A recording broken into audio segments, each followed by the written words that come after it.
Hello, Mayora Arlene! I'm so happy and so privileged to greet you sa iyong 56th birthday anniversary.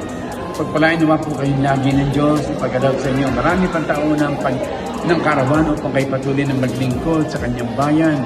Sa mga talaga, Mayor, you are needed.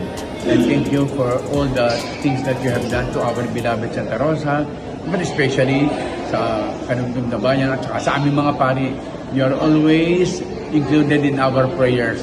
More power po, mabuhay kayo, Mayor Arlene. Ingat po kayo lagi. Maintain your beauty and your strength. It's because you are needed. And God bless you always. At siyempre, ang Tita Ophie ay kasama sa akin pagbati because she is the reason why you are there. Kaya God bless po at happy birthday, Mayora Arlene! Happy birthday, Mayora Arlene! Love you!